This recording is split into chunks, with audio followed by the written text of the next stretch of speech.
Recently, a 25-year-old pharmacy technician has died of the coronavirus.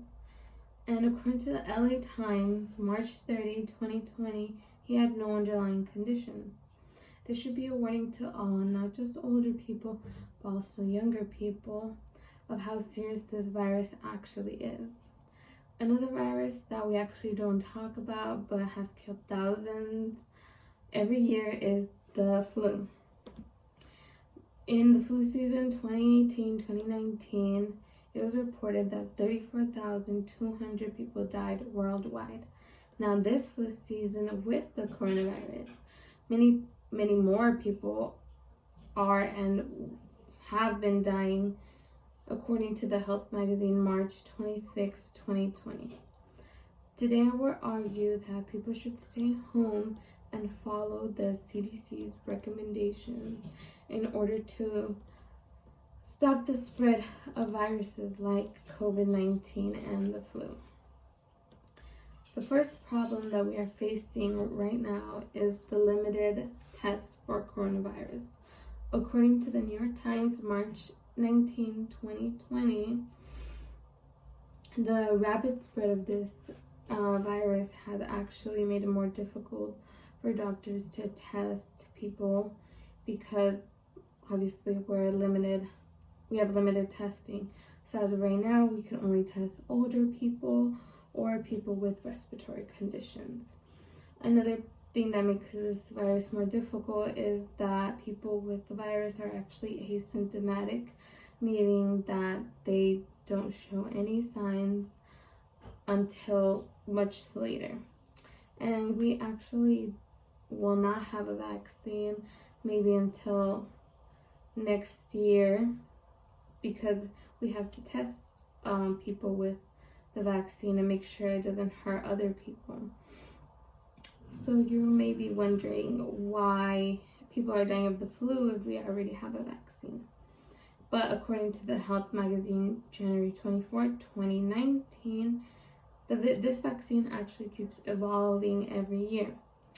So it can actually be helpful, but for people that have compromised immune systems, it actually cannot help them as well as people that don't have compromised immune systems. Another way somebody can die of the flu is if they contract another infection like pneumonia. And pneumonia attacks the air sacs, can fill your lungs with liquid, so it actually can kill you. According to the Very Well Health, January 7, 2020, both of these viruses are very contagious. So the flu actually, if you have the flu, you can infect 9 people. So if I have the flu and I give it to 9 people and then they give it to 9 people, it can spread very fast. However, COVID-19, if you have COVID-19, you can actually give it to 45 people. So imagine if I have COVID-19 and I give it to 45 people and then they give it to 45 people, that's already so many. That's why we want to find a cure fast. We want to get more tests. That way we can quarantine as many people as possible.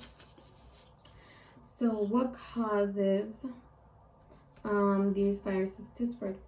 According to LA Times, January 26, 2019, the main way that we can spread these viruses is by person-to-person contact.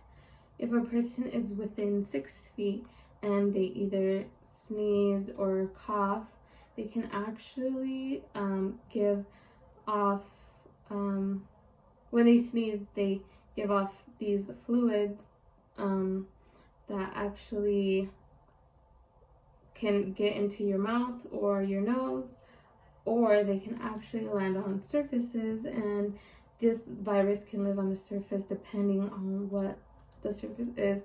They can live up to 24 hours or even more. And if you, like, let's say if it's a desk, you touch a desk, you touch your mouth, you touch your nose, you touch your face, and you're infected with this virus.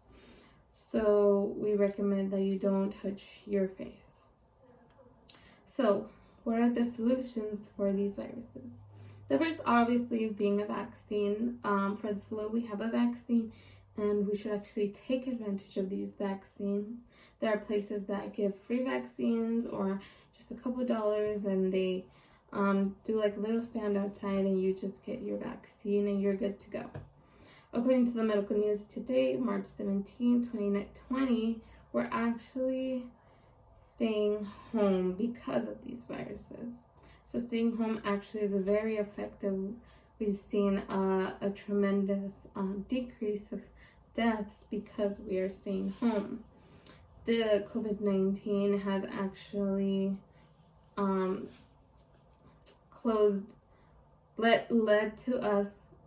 led us to close businesses. Schools have switched to online, and this actually has helped the virus decrease, so that's actually really good. The last and most important solution is washing your hands. You can actually kill off or take by washing your hands, the virus can leave your hands, and that way you don't touch your face. It's not on your face, it's not on you. You can't give it to other people. And actually, this is the one that's been recommended mostly. So wash your hands with soap and water, 20 seconds minimum. You can wash them for more. This will be very helpful. Wash your hands when you touch another surface, when you're doing something, when you receive a package, just make sure you wash your hands. So in conclusion, we should all follow these solutions and the recommendations of the CDC in order to stop the spread of these viruses and hopefully give doctors time to find a cure. That way less people are infected, and they can focus on finding a cure instead of having all of their medical team help these people that are already infected.